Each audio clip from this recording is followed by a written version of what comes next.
Good morning students. आज हम करेंगे अपना fourth chapter that is structure of atom. Structure of atom.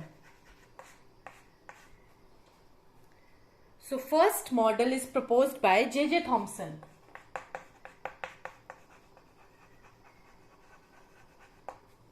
सो हम इसको ऐसे बोलते हैं Thomson model of atom.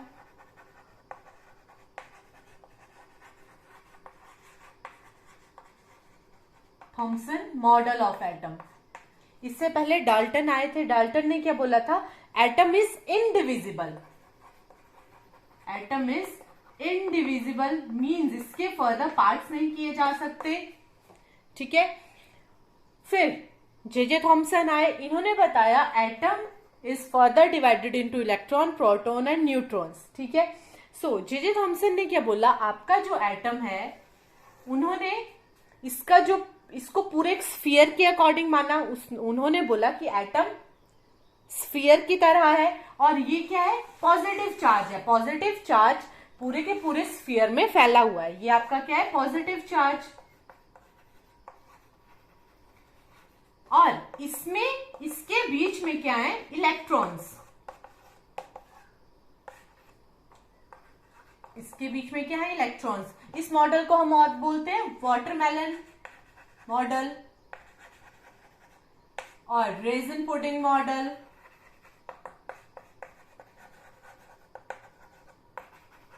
Means हम इसको वाटरमेलन की तरह भी समझ सकते हैं। जैसे हमारा तरबूज होता है वाटरमेलन, जब हम उसको बीच में से कट करते हैं तो जो इसका रेड पोर्शन है, ठीक है, जो आपको वाटरमेलन का रेड पोर्शन है, वो आपके सारा क्या आएगा? पॉजिटिव चार्ज आएगा। और जो सीड्स होंगे, जो आपके सीड्स हैं, that are counted as electrons.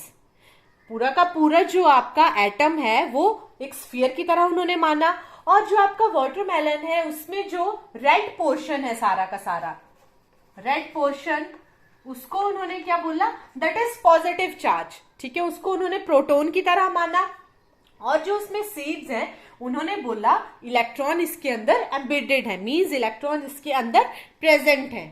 Okay. और उन्होंने बोला, सेकेंड पॉइंट उन्होंने बोला था कि हमारा एटम इज इलेक्ट्रिकली न्यूट्रल। इसका मतलब है जितने हमारे नंबर ऑफ इलेक्ट्रॉन्स हैं, उतने ही हमारे प्रोटॉन्स हैं। Means number of electrons is equal to number of protons. So atom is electrically neutral. ठीक है। बट फिर इसकी लिमिटेशंस आई। मीन्स ये फेल हो गया। ये मॉडल जो है, जे थॉमसन का जो मॉडल था, वो फेल हो गया। क्यों? क्योंकि ये एटम की स्टेबिलिटी नहीं बता पाए। ठीक है। नेक्स्ट आपका आता है Rutherford model of atom. Rutherford model of atom. अब इन्होंने क्या किया था? इन्होंने अल्फा पार्टिकल लिए हुए थे। अल्फा पार्टिकल लिए थे इन्होंने हीलियम आयन के। ठीक है। और इन्होंने क्या किया था?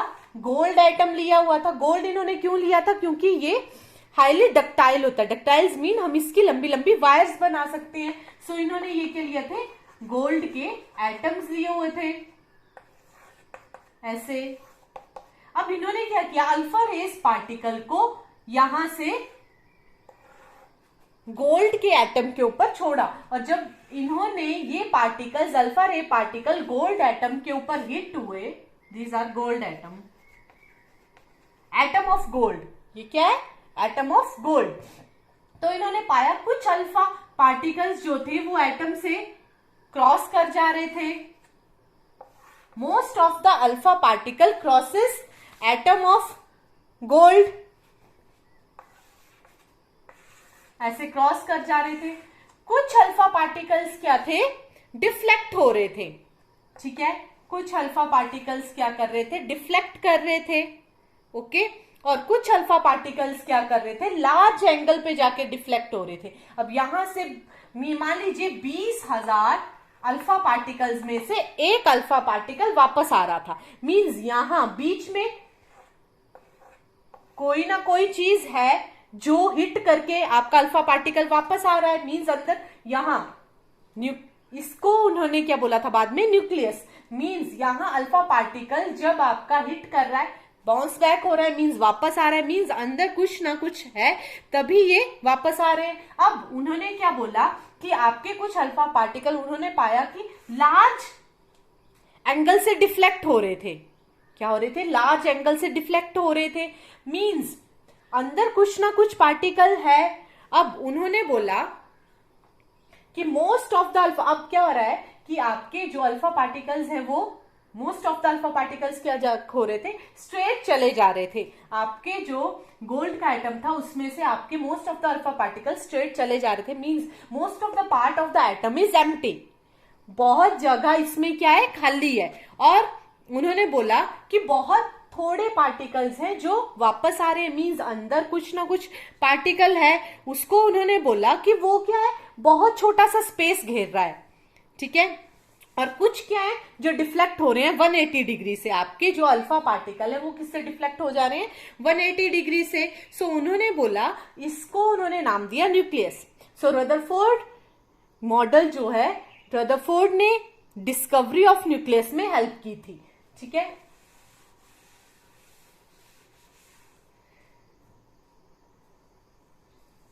सो इन्होंने क्या बोला कि आपके जो ये आपका एटम है, ठीक है, इन्होंने बोला ये हमारा एक एटम है, यहां इसके बीच में क्या है, न्यूक्लियस। अब इन्होंने बोला इलेक्ट्रॉन इसके अराउंड रिवॉल्व करेंगे, न्यूक्लियस के अराउंड आपके इलेक्ट्रॉन रिवॉल्व करेंगे, ठीक है। और ये जो बीच में सेंटर में जो आपका जो आपकी जगह है, जो आपका पॉजिटिव चार्ज है, उसको उन्होंने नेम दे दिया था न्यूक्लियस, ठीक है। और इन्होंने बोला था कि न्यूक्लियस का साइज जो है वो बहुत स्मॉल है एज कंपैरिजन टू एटम का। जब हम साइज देखेंगे तो जो आपका न्यूक्लियस का साइज है वो बहुत कम है। और लास्ट में आपका क्या था, रदरफोर्ड का मॉडल भी क्या हो गया था, फेल हो गया था। फेलियर और लिमिटेशंस ऑफ रदरफोर्ड मॉडल। अब इन्होंने क्या बोला कि इलेक्ट्रॉन क्या है, positive charge, means positive charge that are your protons, इसके अराउंड रिवॉल्व कर रहे हैं, ठीक है। अब मान लीजिए आपके इलेक्ट्रॉन कंटिन्यूअसली इस positive charge means your nucleus के अराउंड रिवॉल्व कर रहे हैं। सो एट कुछ समय के बाद ये अपनी एनर्जी लॉस भी करेंगे। सो ये क्या करेंगे, न्यूक्लियस में गिर सकते हैं ये। अब क्या होगा, आपका जो एटम है वो अनस्टेबल हो जाएगा। जब आपके इलेक्ट्रॉन्स क्या होंगे, मान लीजिए वो कंटिन्यूअसली मूव कर रहे हैं, जब वो एनर्जी रेडिएट करेंगे, एनर्जी लॉस करेंगे, तो वो कंटिन्यूअसली मूव नहीं कर पाएंगे और वो क्या करेंगे, न्यूक्लियस में गिर जाएंगे। पॉजिटिव चार्ज नेगेटिव चार्ज को अट्रैक्ट कर लेगा और आपका एटम क्या हो जाएगा, अनस्टेबल हो जाएगा। That's why your Rutherford model fails, unstable हो जाएगा ना आपका एटम, दैट्स व्हाई ये फेल हो गया। उसके बाद आया आपका Bohr's model of atom. Next is your Bohr's model of atom. Bohr's model of atom. अब इन्होंने क्या बोला कि आपका मान लीजिए ये न्यूक्लियस है, ठीक है, इसके अराउंड क्या होंगे, इलेक्ट्रॉन्स रिवॉल्व करेंगे।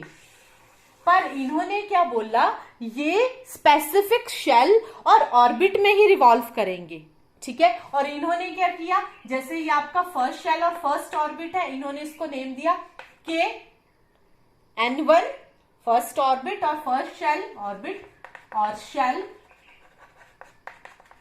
और इसको इन्होंने नेम दे दिया K शेल और K ऑर्बिट, ठीक है। Next that is your N is equal to 2। जब आपका सेकेंड शेल और सेकेंड ऑर्बिट आएगा तो इन्होंने इसको नाम दिया N शेल, ठीक है। नेक्स्ट जब आपकी N की वैल्यू 3 आएगी तो इन्होंने इस शेल और इस ऑर्बिट को नेम दिया M शेल। मींस ऐसे आपके इलेक्ट्रॉन स्पेसिफिक ऑर्बिट और शेल में रिवॉल्व करेंगे, ठीक है। This is your nucleus.